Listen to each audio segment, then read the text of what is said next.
Y me da mucho gusto saludar esta mañana a Andrés Velázquez. Él es obviamente especialista en ciberseguridad y presidente y fundador de Mática, compañía centrada en ello. ¿Cómo estás, querido Andrés? ¿Qué tal, mi querido Rodrigo? Muy buenos días. Buenos días. Oye, pues varios temas, evidentemente este 2021 se incrementó como tanto se había anticipado los temas de ciberseguridad, secuestro de información, etcétera. Pero hay el otro día a través de Twitter, pues dabas cuenta de lo que también está ocurriendo con el tema de WhatsApp, que a veces es secuestrado, secuestran la identidad de una persona y luego se ponen a enviar mensajillos para que les deposites dinero. Incluso le pasó a la secretaria de Gobernación. ¿De qué se trata este asunto y qué tanto te ha tocado detectar esta situación? Es algo que veníamos escuchando desde hace ya más de 4 o 5 meses, donde ciertas personas estaban sufriendo el robo de esta cuenta de WhatsApp, precisamente como tú bien lo indicas.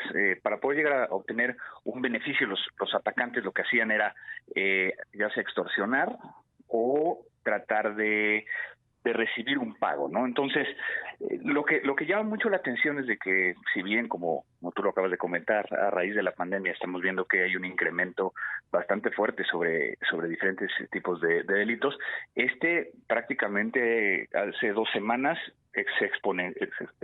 hubo una exponenciación bastante grande desde la perspectiva de cómo se da este tema, ¿no? Entonces, imagínate que de repente, hoy en la mañana, cuando estás preparándote para venir al radio, pues recibes unos SMS con un código, y que puede llegar a ser que alguien de tus contactos, en este caso podría ser yo, de repente te manda un mensaje diciendo: oye, estoy activando una nueva funcionalidad de que si me llega a pasar algo, pues que tú puedas llegar a recuperar mi cuenta, ¿no?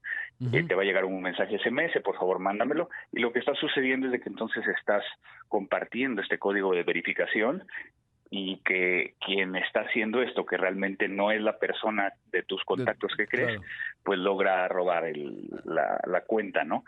claro. Cuando roban la cuenta, pues es muy importante entender que esa cuenta configurada en otro dispositivo, pues va a tener acceso a todos los grupos que tú tienes dentro de esta aplicación, y va a tener eh, los, las conversaciones, pero sin el contenido. Es decir, nada más va a aparecer un número de teléfono porque tampoco tiene tus contactos, donde entonces el atacante empieza a mandar mensajes pidiendo dinero desde 1,000, 1,500 pesos, 2,000 pesos, para poder llegar a tener un beneficio. Claro. Ahora, me regreso un paso. El SMS que ellos me mandan, obviamente asumen, al tener mi número telefónico, informan a WhatsApp, estoy cambiando mi teléfono y entonces ese SMS quiere decir, digamos, el que yo generaría en caso de que quisiera cambiar mi teléfono. Exactamente, es para poder llegar a verificar que efectivamente tú tienes control de ese teléfono. Ajá, exacto. Pero pues si estás Entonces, compartiendo ese código, pues claro. estás dando esa llave, ¿no? Porque normalmente, haz de cuenta, si yo, por ejemplo, ahorita quisiera cambiar de aparato, lo que haría es, me voy a otro, bueno, yo tengo la verificación en 2 pasos, que ahora hablamos de ello, pero si no la tuviese, me voy a otro teléfono, digamos, y ahí me dicen, te vamos a enviar un SMS, o cómo funciona esa parte, pero ya me estoy... Exactamente. Ajá. Y entonces me mandan, ¿para qué necesitarían, digamos, que yo les reenviara el SMS? Ya, esa parte no Pre- entiendo.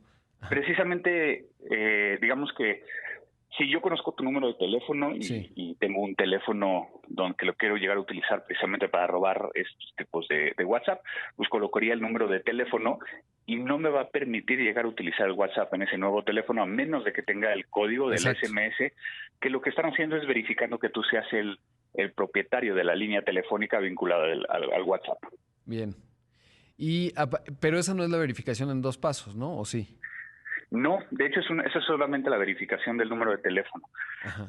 Como bien comentabas, y qué bueno que lo tengas tú activado, y para todos los que nos están escuchando, ahorita que nos vayamos a corte, entren a su WhatsApp. Necesitamos activar esta validación de 2 pasos, o el tema de autenticación de doble factor, que significa que si por alguna razón tú diste ese número SMS, o alguien pudo llegar a interceptarlo, o cualquier situación, que tengas un número de 6 dígitos, que va a ser tu validación.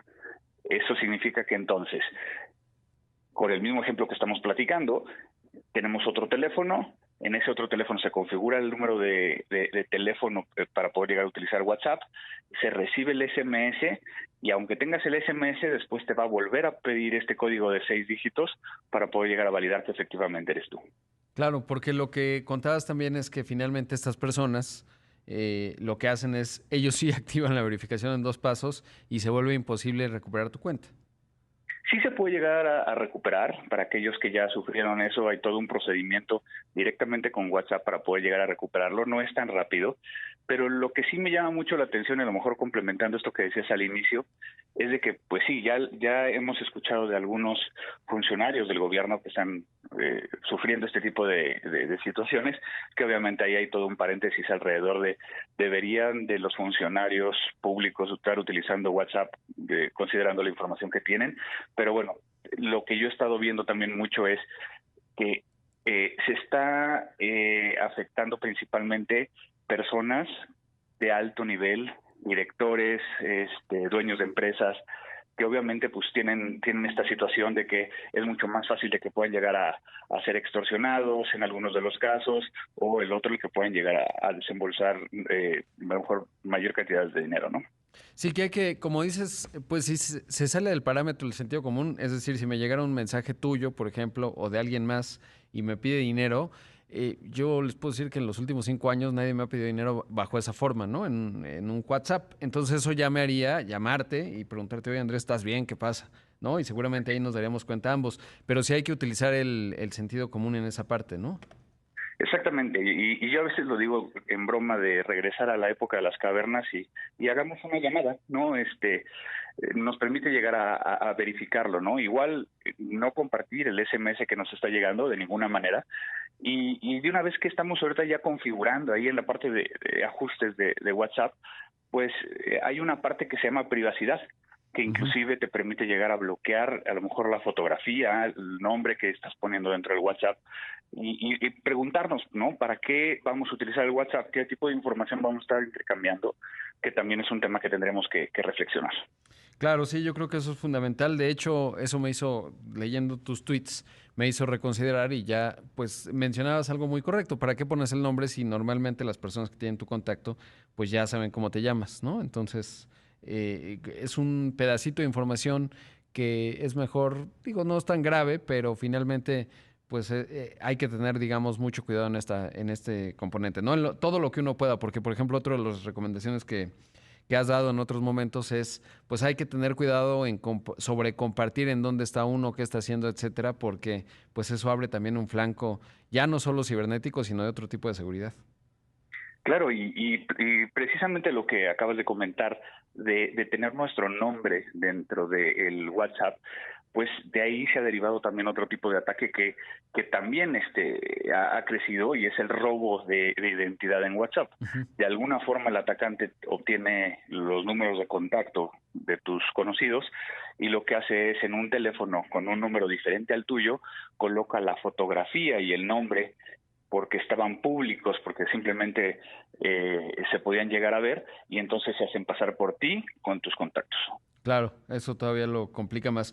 Sabes que debo hacer un corte, estimado Andrés, pero te pido que te mantienes en la línea también para hablar del cibersecuestro o el ransomware, que es otro de los temas que ha dado muchos dolores de cabeza en este 2021, ya desde el pasado, ¿no? Obviamente, pero ahora que con la pandemia muchas personas estuvieron en línea todo el tiempo, pues se ha convertido en un problema todavía más agudo y de carácter internacional, porque esto es un fenómeno global que está creciendo y lo seguirá haciendo. Y bueno, también saber tu óptica en términos de cómo se puede prevenir esto, por un lado, y sobre todo qué tan prevaleciente ha sido este asunto. Tú como especialista en ello, pues estás recibiendo los reportes de personas muy alarmadas que les está ocurriendo. Así que te pido por favor que te mantienes en la línea, Andrés. Vamos a hacer un corte, esto es Imagen Empresarial. Regresamos en un momento, seguimos con más. Esto es Imagen Empresarial. Estoy conversando esta mañana con Andrés Velázquez, presidente y fundador de Mática, una empresa centrada en la ciberseguridad. Andrés, antes de ir al corte, te planteaba, bueno, pues cómo ha ido evolucionando el ransomware, el secuestro de la información para obtener dinero.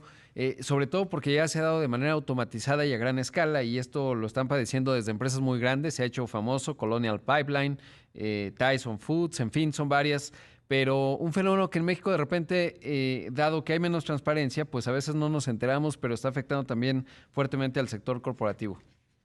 Así es yo creo que la amenaza más grande que existe ahorita para todas las empresas, para inclusive personas físicas que están haciendo uso de la tecnología, ¿no? Antes hablábamos genéricamente de lo que se llamaba virus, ahora este código malicioso lo que hace es poder llegar a afectar la infraestructura, efectivamente cifrando la información, que es decir, no puedes llegar a utilizarla a menos de que tengas una llave para poder llegar a abrirlo, y que te dejan una nota de rescate para poder llegar a que una vez que se haga el pago, pues que te puedan llegar a dar la forma de poder llegar a abrirlo, ¿no? Sin embargo, ¿cómo ha evolucionado? Pues estamos viendo que cada vez es mucho más agresivo, que cada vez utiliza vectores de ataque mucho más claros, mucho más que hace una afectación mayor, ¿no? Dentro de las organizaciones, y vemos principalmente dentro de las empresas, tanto las pequeñas, las medianas e inclusive las grandes, que el tema de ciberseguridad sigue siendo un tema que se ve desde una perspectiva más operativa que estratégica. Estos atacantes están ocupando eso de una forma en que puedan llegar a generar una afectación mayor. Por lo tanto, muchos de los nuevos ransomware lo que están haciendo es exfiltrar información, es decir, que en el proceso de cifrado sacan parte de la información, como fue el caso de Pemex, y que después lo utilizan como la famosa prueba de vida para poder llegar a presionar el pago de este rescate. Y estamos viendo algunos que ya están utilizando a lo mejor mecanismos mezclados. Entonces, se genera el ransomware, se hace la exfiltración y también están amenazando con un ataque de denegación de servicio que no permitiría llegar a hacer que la organización operara, precisamente para generar este momento de crisis y que entonces tengan que pagar, ¿no? Y no hay que olvidar casos donde inclusive se paga y muchas veces el atacante pues ya sabe que tiene un cliente para poder llegar a afectarlo otra vez, o en otros casos simplemente se paga y no se recupera la llave para poder llegar a tener acceso a los archivos. Ahora, ¿qué ocurrió que hace más fácil que detecten, digamos, la debilidad de un sistema de cómputo o de un sistema en una empresa? ¿Cómo Yo creo ocurre?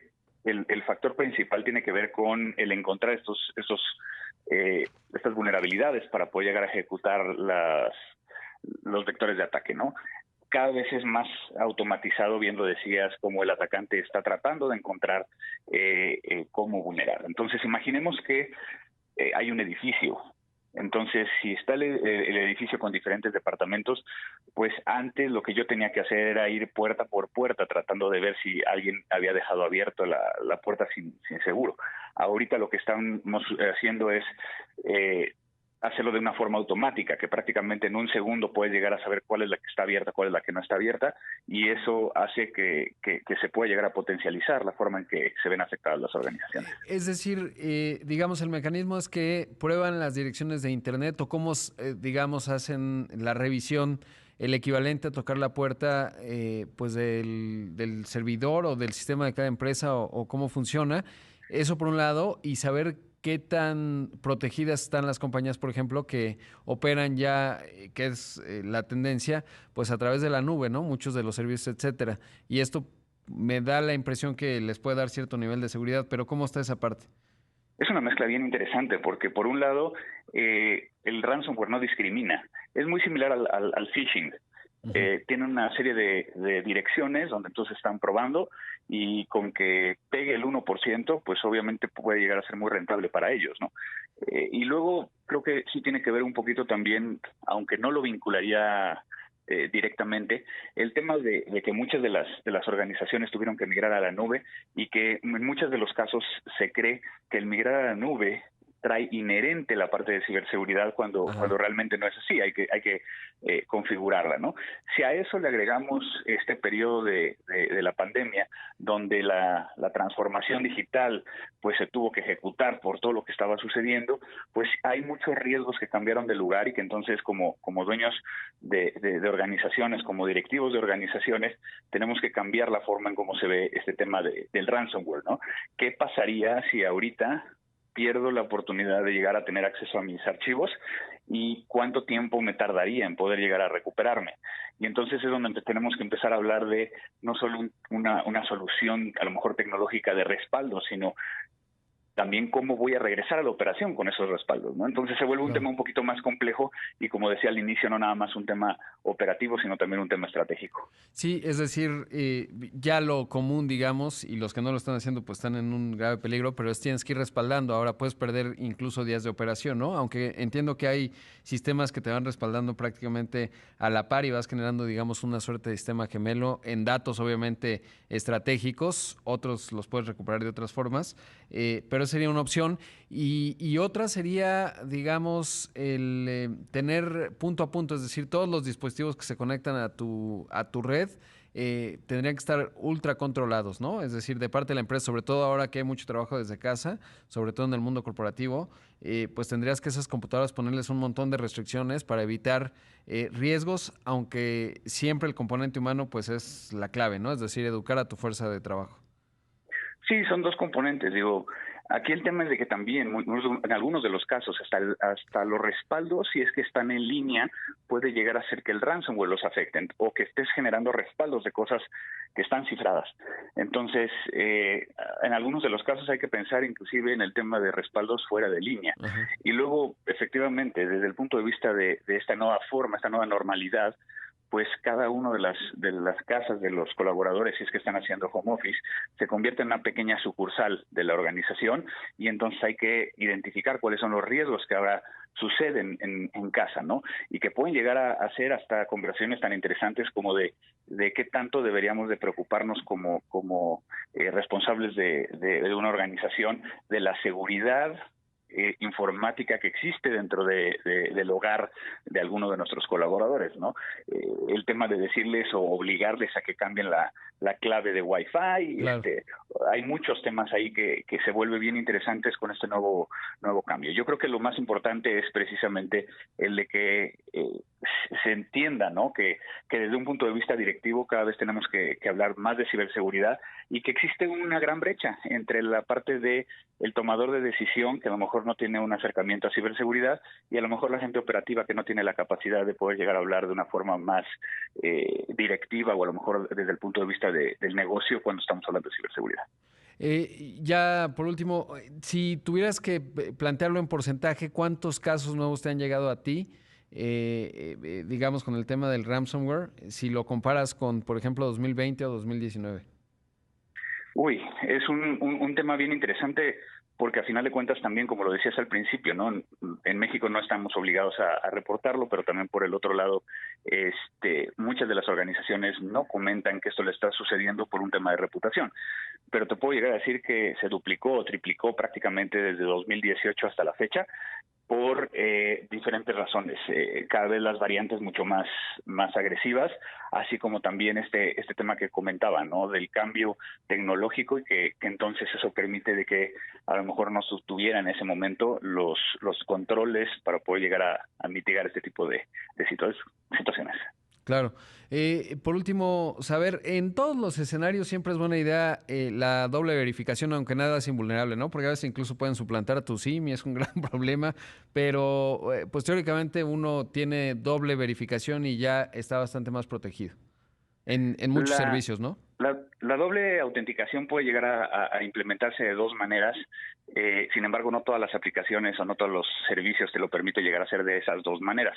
Uno es recibiendo un SMS, y la otra es activando alguna aplicación que te permite llegar a generar estos códigos dinámicos, ¿no? Estamos muy acostumbrados a hacerlo desde el punto de vista de la banca, ¿no? Pero sí, la recomendación puntual sería desde tu cuenta de Facebook, pasando por tus correos electrónicos, pues coloquen la doble autenticación, y recuerden que el 83% de las personas utiliza la misma contraseña para todo. Sí. Coloquemos una contraseña diferente para cada uno de los servicios para que podamos llegar a tener un ambiente un poquito más seguro. Exacto. Sí, por ejemplo, un consejo muy breve, pero puedes poner los perritos azules corren en el bosque, que es muy largo, y le pones números no sé, de tu número de cumpleaños no, pero algún otro número donde vives, la dirección donde trabajas, etcétera, y luego lo vas variando azules, verdes, amarillos, y eso puede ayudar de acuerdo al logo del servicio que tienes o alguna estrategia así. O hay formas de generar de manera automática passwords, pero eso luego también es complicado. Pero mi querido Andrés, te mando un gran abrazo como siempre. Gracias por el tiempo y por la entrevista. Al contrario, Rodrigo, siempre es un gusto platicar contigo. Muchísimas gracias y espero que nos veamos pronto. Ojalá que así sea. Un abrazo. Ahí escuchamos a Andrés Velázquez, el presidente y fundador de